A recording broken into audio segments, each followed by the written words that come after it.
1,700 people live on the farm, 780 of those work, and 120 workers belong to the Communist Party. Our hosts, the party secretary and the president of the trade union, did their best to keep us away from the average working people, and in response to a request to go out into the fields to talk to workers, we were told that such a visit would be too disruptive.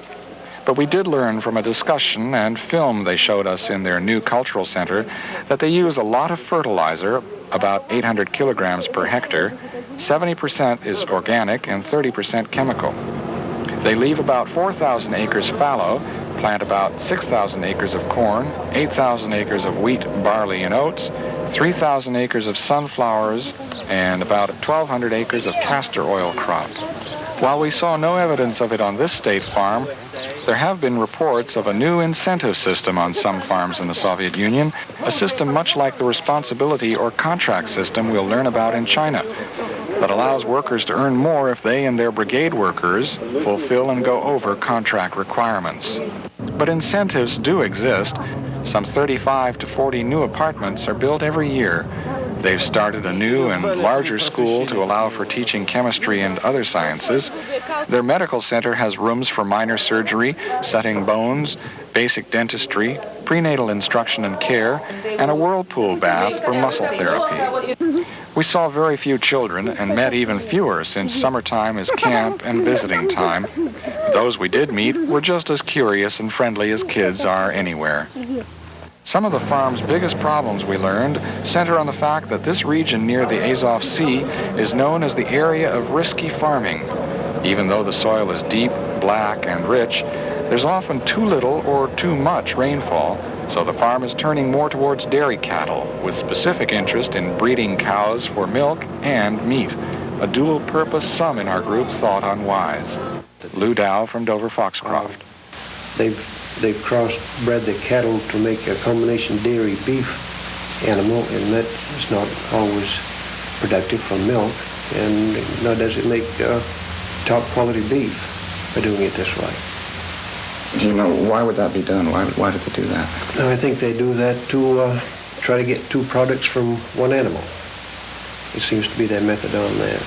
This sign, so it's the address to the inhabitants of this village, of this state farm. Let's organize ourselves so that we fulfill the food programs of our country. In Moscow, we learned more about agriculture, but again, only from official sources.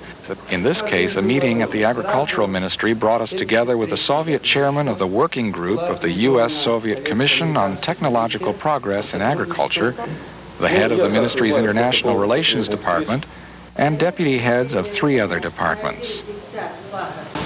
You're welcome to our Ministry of Agriculture. Нам очень приятно принимать делегацию, которая приехала с очень благородной миссией.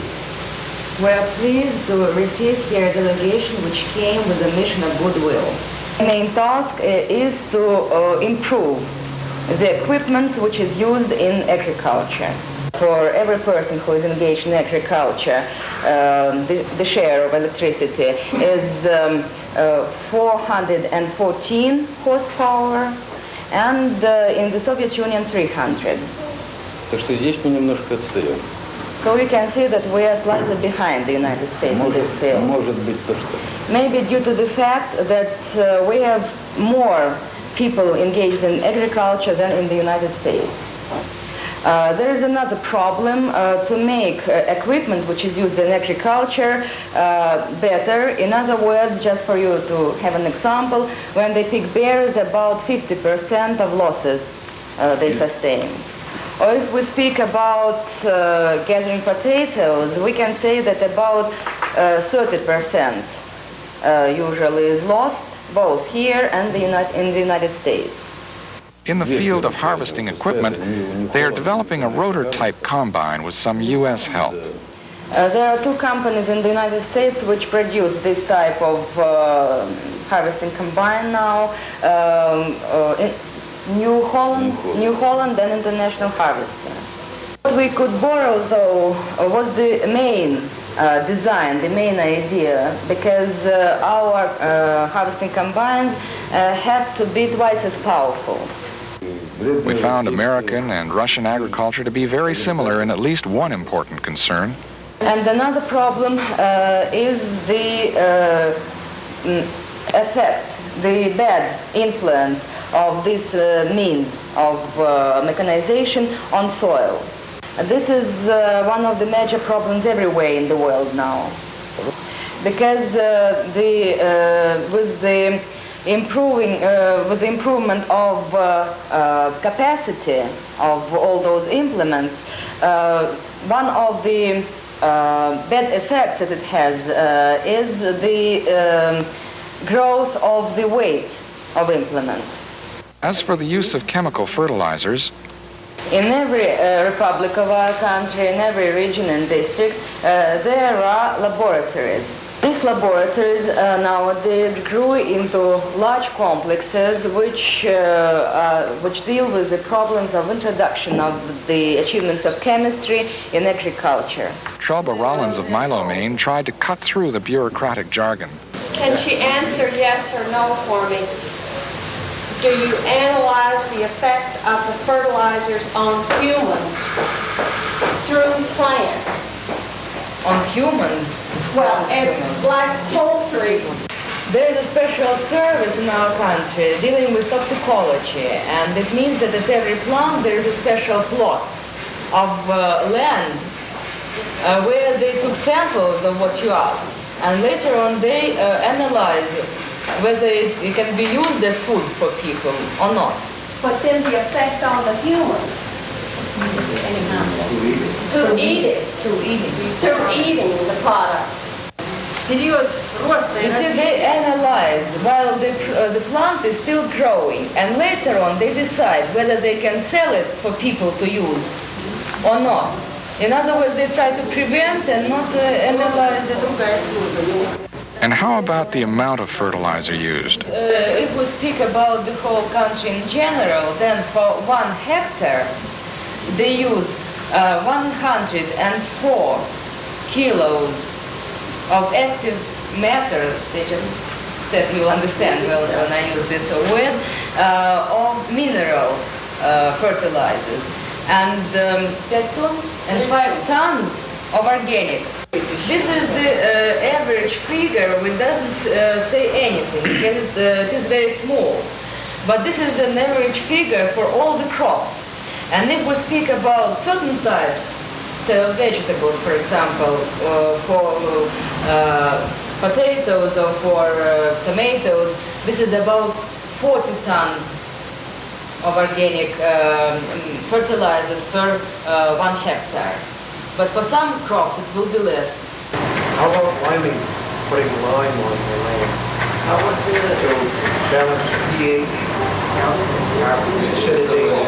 we have about 58 million hectares of arable land in our country which have acid soils. And we introduce 5 tons of lime per hectare free of charge. This is subsidized by the government. This is one of the items on the state budget.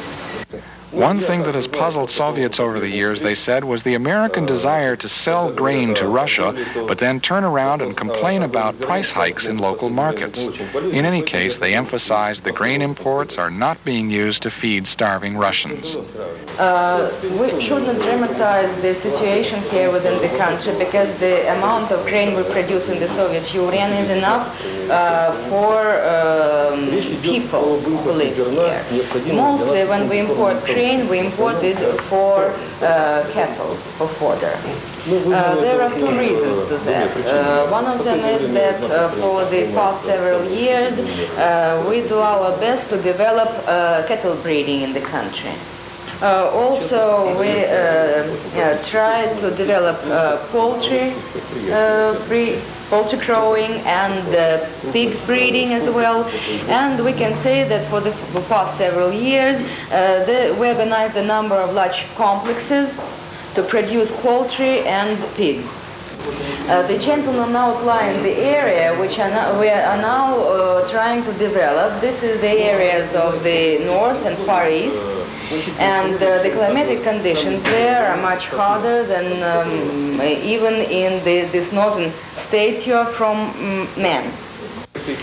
That's why sometimes it is more economical to bring the grain which is imported than to transport it all across our country, from the Ukraine or North Caucasus, areas like that. In response to their question about our satisfaction with our visit, delegation guide Kevin Laporta said we all wanted to see more. But possibly the group would have loved to have had more time or have been given some time to make contact with the people who were actually farming. If you could tell him that unfortunately we felt like we spent all of our time with the man who really didn't do any farming. He was simply the party representative. We wanted to go out in the fields, but we never had a chance to go out in the fields. We instead only saw a film, which only gave us an impression. But we would have loved to have, I don't know if there's any way to arrange it in future visits with people coming from the United States, but we would have loved to have had more contact and seen the actual operations rather than just glazing over it in a very superficial way. No comment. For whatever official policy reason, our group experienced Chinese agriculture much more closely and informally. Near Beijing, with its 9.1 million people, we toured the Marco Polo People's Commune, which supplies 1/10 of the vegetable needs of the city, some 120,000 tons, all year round. A huge system of greenhouses ensures a steady crop of some 100 different vegetables. Of about 28,000 acres, 4,000 are cultivated, and much of the rest is used for animal raising, homes, schools, and factories. There are 48,000 people living in 90 villages on this commune. Many communities have their own kindergarten and daycare facilities. This one has 120 children with 13 teachers and 2 cooks. They say thanks to your uncles and granduncle. Every child has a bed for nap time and lots of access to creative toys.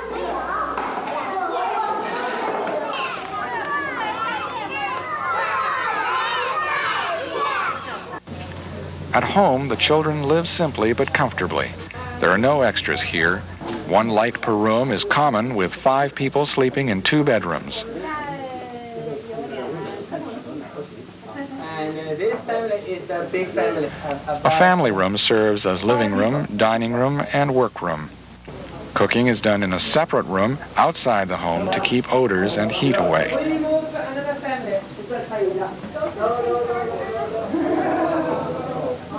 But the group was particularly interested in the fields filled with barley, Chinese cabbage, and cucumbers. Not very many weeds. No. You recognize that? What do you think of the cucumber patch? Excellent.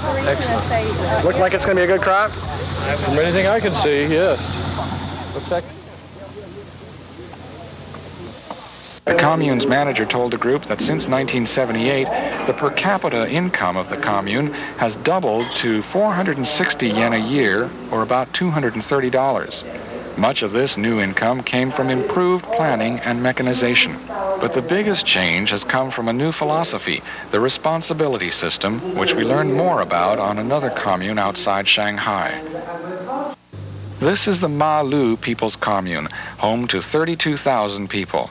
Here we learned how much things had changed since the days of the Cultural Revolution with its forced equality. How do you deal with people who are less likely to work as hard as others? And formerly, once we had such a kind of phenomenon. Some people were lazy because of we call the eating from the rice iron pot. And if everybody, regardless of work hard or not, they get the same pay because it's a very unfair distribution system. Some people get dissatisfied because if they work either hard or not, they get the same way, the same pay. So we did have such a kind of things. Some people were lazy. In the last 3 years, we had a big change, as I mentioned, the policy for the distribution and the management of the commune. That is the responsibility system of the farmers. the contract system. That is the production carried out on the basis of a contract signed by the farmer with the commune. And also the way of money distribution has been changed. After a certain amount handed to the state as an agro tax, and after a certain amount left out as commune reserved funds, and the rest, if you work harder, get more pay, then you get more, all distributed. And which field and has a better harvest, then he or she gets more pay. It's true, it's a human nature, everyone needs to live well and a better condition. I'm sure that they had to work hard and everybody did work. So in the last 2 or 3 years, they were very enthusiastic. This is one of the reasons that production developed so fast. It was Chinese leader Deng Xiaoping who realized that consumption is the main motivating force for mankind, and so the great redirection of investment away from heavy industries towards agriculture and light consumer industries. This is the commune's clothes factory. There are 45 such small enterprises here producing 150 varieties of products.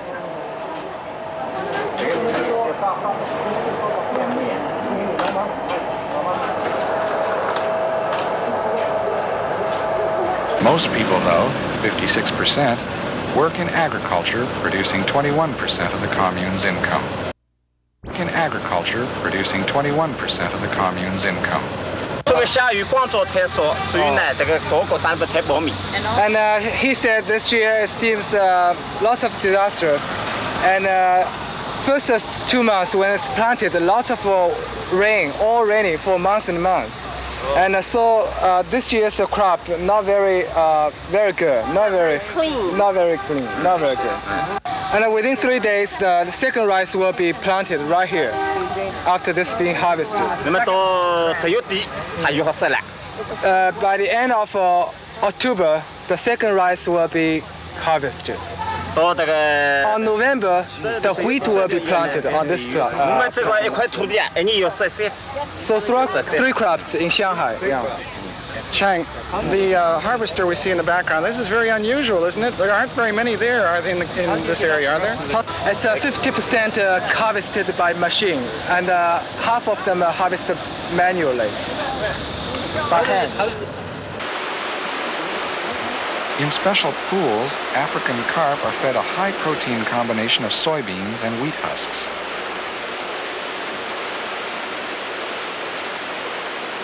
Recent introduction of a highly efficient irrigation system ensures plenty of water for all types of crops throughout the year. This particular station pumps 1,600 tons of water an hour, and there are 39 other stations like it throughout the farm. In all, about 1/2 of China's farmland is irrigated. But what the group found most interesting was the intensive farming.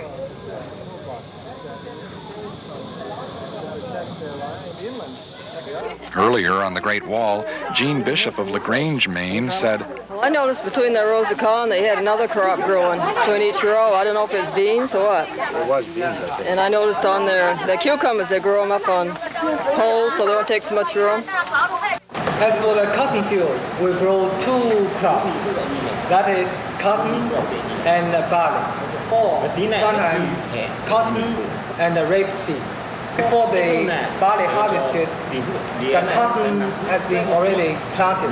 They use all the sometimes cultivated the cotton seeding somewhere else with a covered by plastic shell.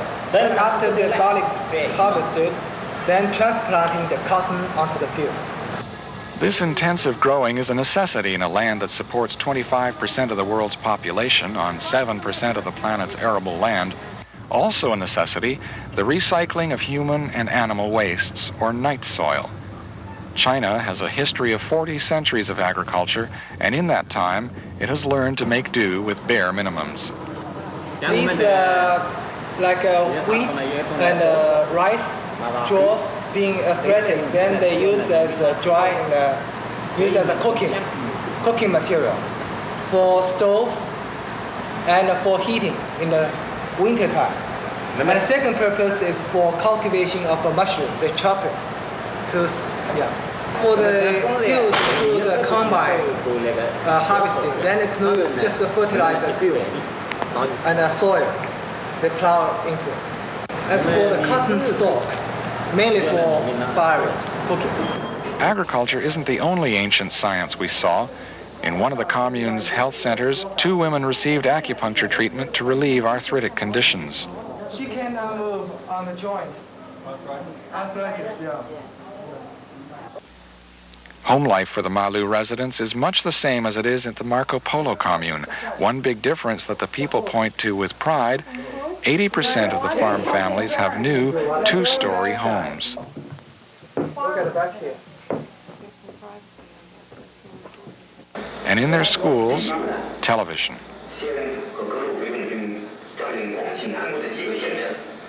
With monthly per capita income at about $30, commune residents spend a lot of their free time tending their private garden plots. And 7% of the total commune area are private plots. And each person only 40 square meters per person area.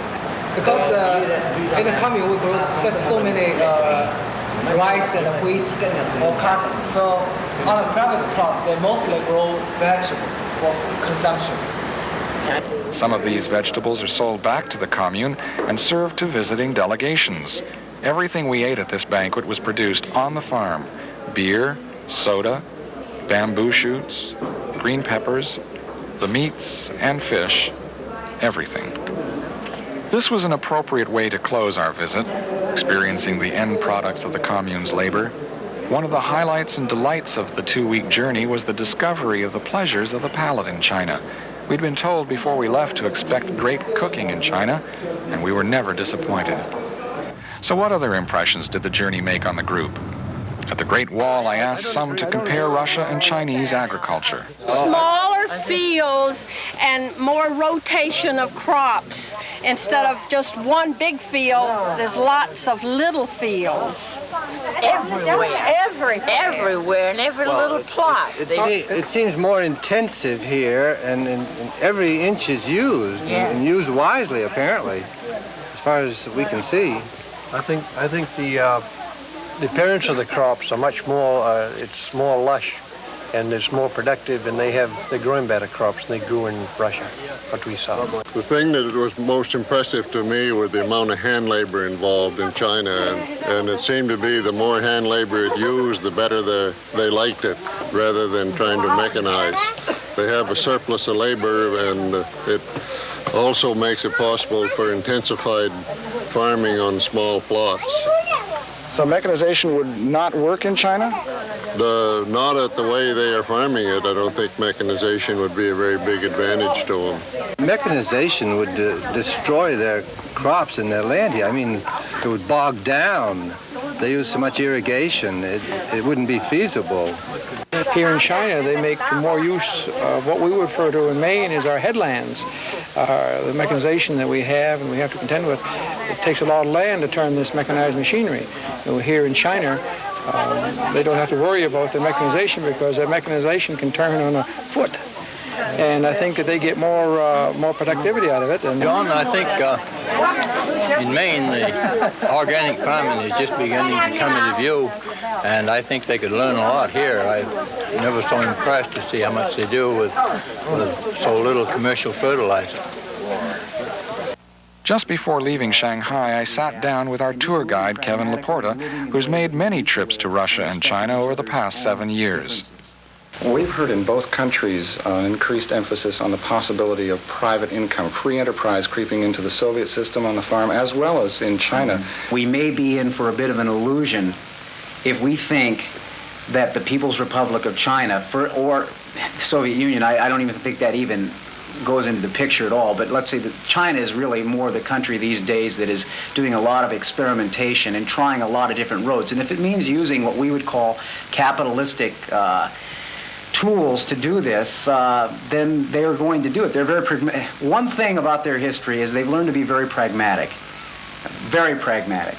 But Whether we can interpret that to mean that they're moving towards becoming capitalistic is another story altogether, which I don't know. I don't think that I can say that really holds water. They're attempting to become more flexible. They're attempting to move towards whatever works for them. It's not a question of ideologies. We've got to move past ideologies. We've got to move past the barbed wire fences that these ideologies, these words produce, because all they are is words. They're just symbols.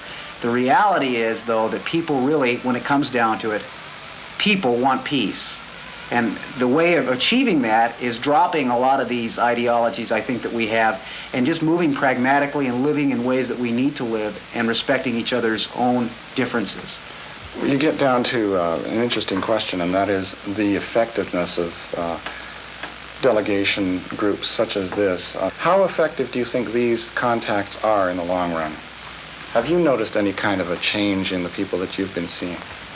I think that these contacts can be very valuable. I think, unfortunately, we need more of them.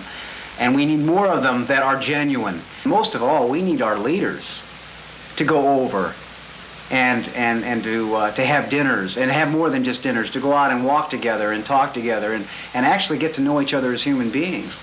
I think we need to do that.